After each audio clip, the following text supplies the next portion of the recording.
আপনি যদি ইউটিউবে বা ফেসবুকে হ্যাকিং ভিডিও দেখে থাকেন, খেয়াল করেছেন নিশ্চয়ই যে 90% টাইমেই একটা ব্ল্যাক স্ক্রিন, গ্রিন রাইটিং আর ওপরে একটা নাম ঘুরে ঘুরে আসে, আর সেটা হচ্ছে কালি লিনাক্স। তো আপনি কি কখনো ভেবেছেন হ্যাকাররা কেন উইন্ডোজ বা ম্যাকওএস ব্যবহার করে না, কেন কালি লিনাক্সকেই প্রেফার করে? আর কালি লিনাক্স আসলে কি? এটা কি শুধু হ্যাকিং এর জন্য, নাকি এটা জাস্ট একটা লিনাক্স অপারেটিং সিস্টেম? আজকের ভিডিওতে এই সব কিছু আমি খুব সহজ ভাষায় আপনাদের বুঝিয়ে বলবো। কালি লিনাক্স আসলে কি, হ্যাকাররা কেন এটা পছন্দ করে, আর এর সুবিধা অসুবিধাগুলো কি, আর সবচেয়ে ইম্পর্টেন্ট কারা এটা ব্যবহার করবে আর কারা করবে না।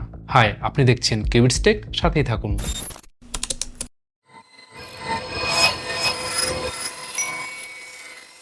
আচ্ছা, একটা কথা বলে রাখি, এই ভিডিওটা একদম এডুকেশন পারপাস অনলি, কোনো ইলিগাল অ্যাক্টিভিটিস প্রমোট করা হচ্ছে না। ওকে, প্রথমেই কালি লিনাক্স আসলে কি আসেন একটা প্রচলিত ভুল ধারণা ভাঙি। অনেকেই ভাবেন যে কালি লিনাক্স মানেই হচ্ছে একটা হ্যাকিং এর ব্যাপার স্যাপার আর কি, বাট সিম্পলি কালি লিনাক্স কোনো হ্যাকিং সফটওয়্যার না। কালি লিনাক্স হচ্ছে একটা লিনাক্স বেসড অপারেটিং সিস্টেম, যেটা তৈরি করা হয়েছে সাইবার সিকিউরিটি প্রফেশনালসদের জন্য, মানে যারা ethical hacker, penetration tester, security researcher, digital forensic expert, তো তাদের কাজকে সহজ করার জন্যই কিন্তু কালি লিনাক্স নিয়ে আসা হয়েছে।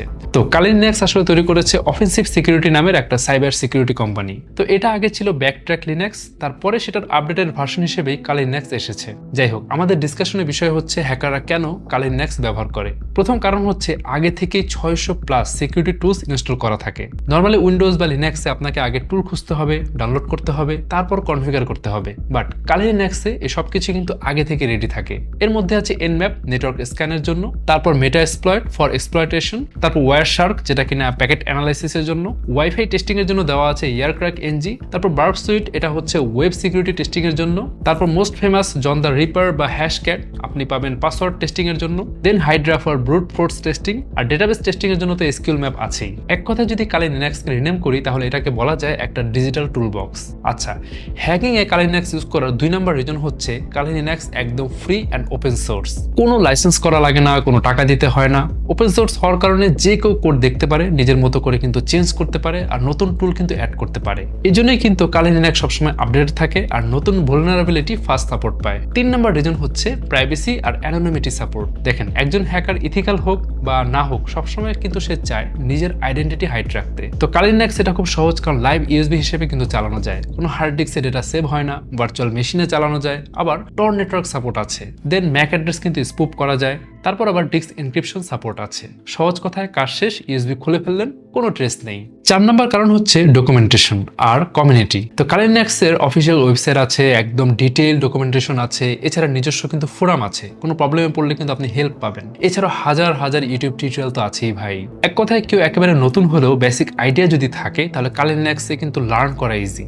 ওকে, 5 নম্বর কারণ হচ্ছে পোর্টেবল অ্যান্ড ভার্সেটাইল, মানে কালি লিনাক্স কিন্তু সব জায়গায় চলে, laptop, desktop, virtual machine, cloud, Raspberry Pi, Chromebook, এমনকি স্মার্টফোনেও। তো যেখানেই যান আপনি কিন্তু কালি লিনাক্সকে আপনার সাথেই রাখতে পারছেন। এখন সবকিছুর কিন্তু ভালো মন্দ দুইটাই থাকে, তো কালি লিনাক্সেরও কিন্তু কিছু লিমিটেশনস আছে। তো ফার্স্ট অফ অল, এটা কিন্তু বিগিনার ফ্রেন্ডলি না। আপনি যদি লিনাক্স না জানেন, নেটওয়ার্কিং না জানেন, বেসিক সিকিউরিটি কনসেপ্টও যদি না বোঝেন, তাহলে কালি লিনাক্স আপনার কাছে অনেক বেশি কঠিন মনে হবে, আপনি কনফিউজড হয়ে যাবেন। তাই কালি লিনাক্স মোটেও কিন্তু ডেইলি ইউজ ওয়েস না। তারপর আপনি যদি পাবলিক ওয়াইফাইতে কালি লিনাক্স চালান আর সাথে টর ইউজ করেন, তাহলে কিছু ওয়েবসাইট আপনাকে ব্লক করতে পারে, আবার অ্যান্টিভাইরাস, ফায়ারওয়াল কিন্তু অ্যালার্ম দিতে পারে। আচ্ছা, এরপর কিন্তু লিগ্যাল অ্যান্ড ইথিক্যাল রিস্কের কিছু ব্যাপার আছে, এটা খুবই ইম্পর্টেন্ট একটা জিনিস, মনোযোগ দিয়ে শুনুন। 2 দিন হলো ইথিক্যাল হ্যাকিং শিখেছেন, খুবই ভালো কথা, বাট পারমিশন ছাড়া আপনি কোনো নেটওয়ার্ক বা ওয়েবসাইট টেস্ট করতে গেলেন, এটা কিন্তু ভাই ইলিগাল। ভুলেও এই কাজ করবেন না, নাহলে বাংলাদেশের ডিজিটাল সিকিউরিটি অ্যাক্ট 2018 অনুযায়ী জেল বা ফাইন তো হবেই, সাথে আপনার ক্যারিয়ারও শেষ।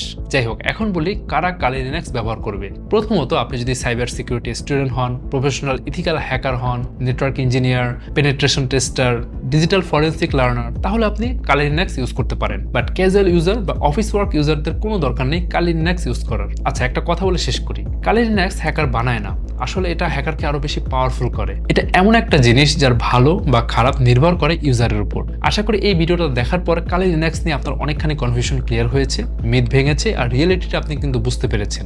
ওকে, যাওয়ার আগে আমাদের ডিভাইস নিয়ে কিছু কথা বলে যাই। Cubits Bangladeshi brand, best budget প্রাইসে আমরা সারা বাংলাদেশে ল্যাপটপ ও মিনি পিসি প্রোভাইড করছি। লিনাক্স ইউজের জন্য আপনি কিন্তু আমাদের যে কোনো ডিভাইস ট্রাই করে দেখতে পারেন। এখনই ভিজিট করুন qubits.io। এছাড়া আপনি আমাদের এক্সপিরিয়েন্স সেন্টারে এসে যতক্ষণ খুশি আমাদের ডিভাইস ইউজ করে দেন আপনার বাইন্ড ডিসিশন নিতে পারছেন। ওকে, আজকে ভিডিও তাহলে এ পর্যন্তই। দেখা হবে পরে কোনো ভিডিওতে। যদি ভিডিওটা ভালো লাগে অবশ্যই শেয়ার করতে ভুলবেন না, আর যে কোনো কোয়ারিজ থাকলে অবশ্যই কমেন্ট করবেন। আজ তাহলে যাচ্ছি, দেখা হবে পরে কোনো ভিডিওতে।